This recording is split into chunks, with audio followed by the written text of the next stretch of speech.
What is up, everybody? Skratch coming up with another Raid Shadow Legends video. This is going to be an arena video. We're gonna talk about the GOAT, aka Mortu Macaab. He is being the GOAT in arena for the last 3 months or so. I've made a video a few weeks ago, kind of like putting him in the spotlight, calling him the meta in arena because he is the GOAT, and the whole idea is that he's still gonna be the GOAT for quite a while, and I'm gonna kind of like explain you why, and I'm gonna show you, more importantly, how to build Mortu Macaab for this current meta, how to get the most out of it. I've seen a lot of people saying before, Skratch, well, what's the whole idea with Mortu Macaab in arena? Like, I'm gonna go and easily beat the team, it's not a big deal. It is not a big deal during the normal week, right? But when you have the Platinum Arena reset, when you are kind of like focusing on higher tier teams, let me call them like that, everything kind of changes, and Mortu Macaab is in most of those teams, and a lot of times people are changing their builds around, or they might have multiple champions, then they'll be swapping around. If we're having a quick look at arena now, we have 1 Mortu Macaab, 2 Mortu Macaabs. You see a lot of them are actually staying hidden now. I'm wondering why, you know, like, why are we barely seeing any Mortu Macaabs? If we are having a quick look right here, so let me just go a bit higher actually. Let me just go a bit higher on my list here. There we go. Mortu Macaab, Mortu Macaab, Mortu Macaab.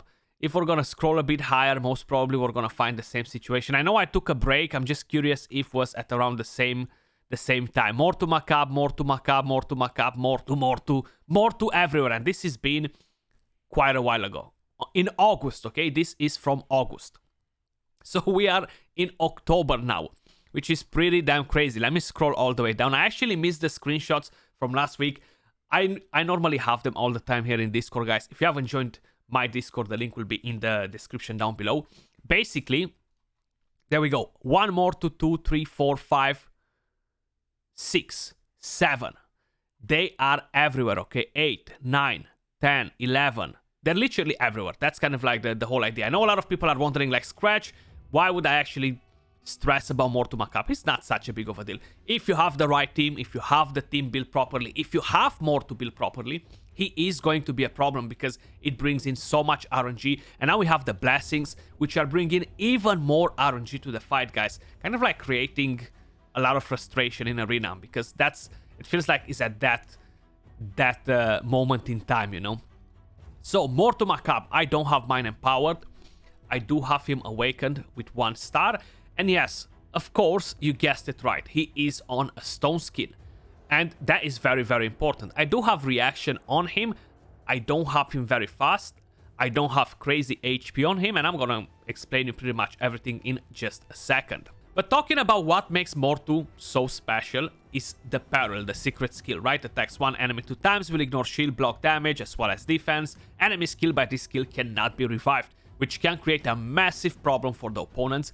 Now, this skill can hit hard enough with 200 tank crit damage, 70 plus K HP, and not hard enough to one-shot a touches that's over 100k HP. Just think about it like that. So this skill is very powerful. You don't really need to have crazy stats on the champion just to deal damage. You want to have crazy stats on the champion in terms of HP, kind of like to cancel bombs, okay? So if you have a very high HP, bombs won't be as effective, even though the bombs seen a massive decline in the last couple of months. You might still find a couple of people attempting to fight your team with bombs, but that only if you don't have the right counter in your defense. So it's very important to use the right champions in your defense to make it work. So this is not a video to teach you how to build your own defense, guys. This is more a video where we're kind of like showcasing Mortu Macaab, how to build him in the current meta to get the most out of him, you know. You don't want to have him very fast because he might lose the buffs. So I have the blessing on him, the lightning cage. This doesn't really benefit him with the stats, right? We're getting attack, we're gonna get 1000 HP, which is, wow, it's not amazing. The whole idea is that we're gonna have a chance to protect buffs. So the main counters for Mortu Macaab, how I mentioned, is if he's on a stone skin having bombs, Ramantu is the #1 enemy because he's blocking the passive. So if his passive is blocked, the peril skill will not activate. So the whole idea is, if you're not gonna remove my stone skin, Ramantu becomes dead against Mortu Macaab, and his power is actually huge. If you're gonna try to remove my buffs or block my passive with a Ramantu, and I have an immunity buff getting protected by my Lightning Cage, it's pretty much game over for you again. So a few things like this are bringing in a lot of RNG in the fight, man. So that's why Arena is in a point of frustration. Okay, we have the sheep, the polymorph, which is creating even more frustration if you're bringing in a lot of debuffers that do too many things, because they have higher chances at getting a sheep. So it can be pretty damn annoying. But enough with all that. Mortu Macaab, guys. So I have him on Stone Skin 2 reaction.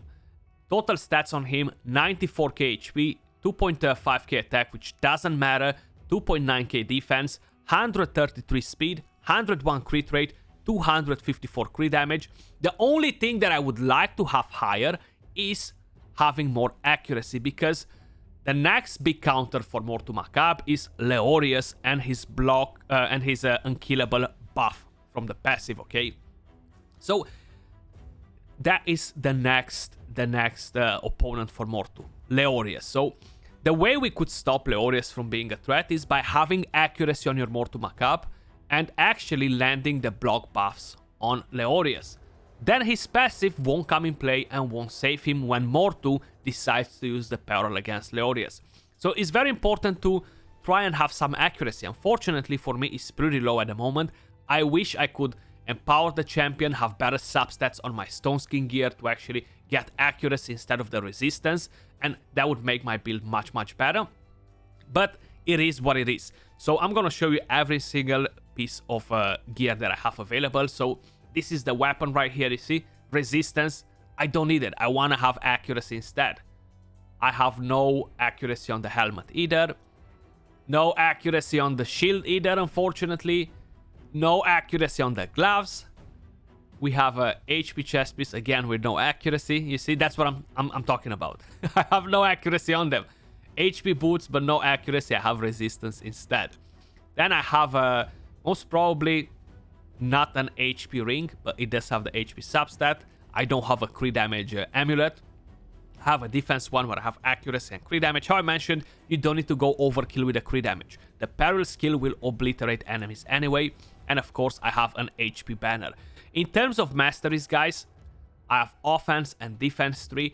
So I do have flawless execution as tier 6. I could change this if I would want to go, as an example, with bulwark, and that would be just fine. Like, I don't think it's gonna make a massive difference regardless. Like this with flawless execution, let's just say my champion will hit slightly harder with the A1 and the A2. We have Selfless Defender, and of course we have Retribution.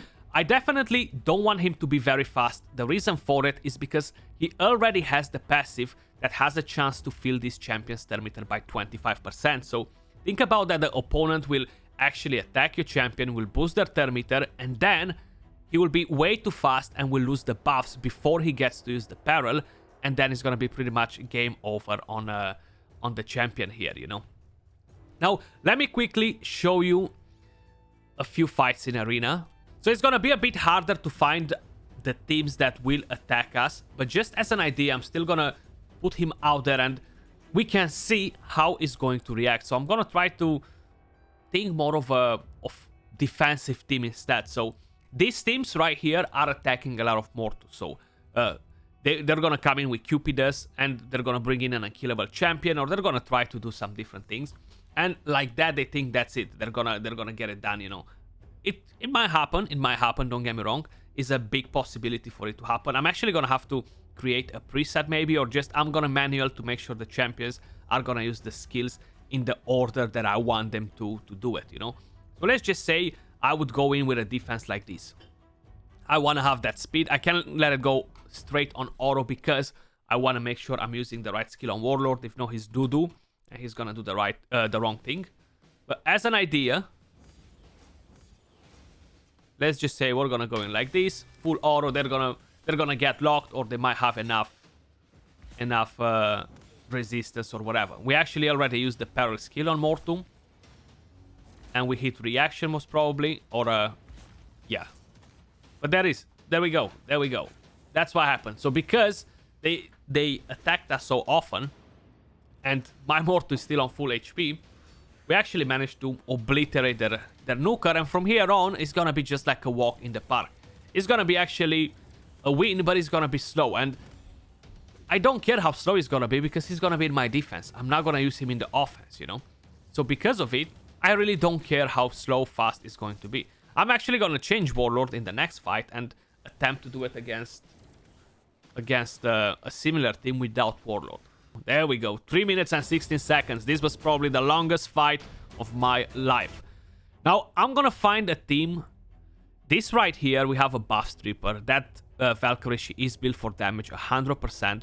But is she really going to be effective, you know? So that's one thing to just take in as an idea. We can give it a go. So let's just say they're gonna try to attack me with a team like this, but a different nuker, okay? Or something similar. I'm actually gonna let it go on full auto, because they're gonna lock my Warlord regardless. They're gonna be faster, you know. So we can let them in like this. Are they actually gonna be able to win against us? Okay, they got shipped once. There we go. That's where it starts. Beautiful. Bah. I like it. I like it. It is very annoying. It's very, very annoying, actually. Now, they're not attacking my Mortu directly right now, but they still haven't managed to strip my stone skin, you know? You see, that's a damage Valkyrie. I just knew it. They locked him. We just killed their DPS, you know? So their DPS right now is gone. They're never gonna win this fight. With all the healing that they're having and everything else, they're just not going to win this fight. And that's exactly how it's going to happen on a defense team. And a lot of you guys are like, Skratch, I'm not really stressed about seeing Mortus in defense. Not in all the defenses. If they have the right team around him, he is a force to reckon with. And it's all because of the RNG, because of that peril, not being able to control him how you want. Not being able to control him with Romantu, with Warlord, with Yumeko. Not being able to control him with a Kaimar or just any other CC champion. That's what makes Mortu Macaab the GOAT for this current meta. And honestly, I find it so hard to see it beyond. Like, what exactly is gonna replace this? You know, like, what is gonna replace Mortu? The blessings just empower this meta even more. I think they need to bring in a new champion, either that completely kills Mortu, either something that's gonna replace Mortu as a better defensive champion. And honestly, I really find it hard to picture it. Like, what can that actually be, you know? It is just too damn slow. Is he gonna use Peril? I wanna see that first, actually. No, he's not. Okay, so we're out of here. But that's it. Whoever decided to attack this defense in a similar manner was gonna be dead meat. And probably a Leorius could have been a nice choice instead of that Valkyrie. How I mentioned, it's extremely hard to find a team to do the job, you know? Because they're all defensive teams. Even if we would go against bomb teams, okay? Let's just say we would allow this team to attack us.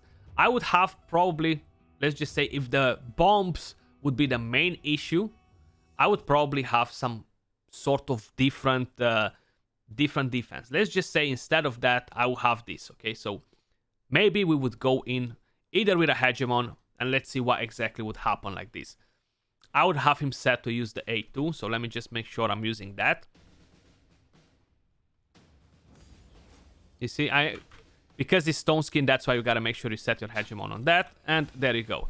And we would let it go like this, and see what will happen, you know? They got lucky, they can have good RNG, and they can win the fight. Okay, he got shipped. Those bombs might actually wreck my entire team right now. I wouldn't be surprised if that happens, actually.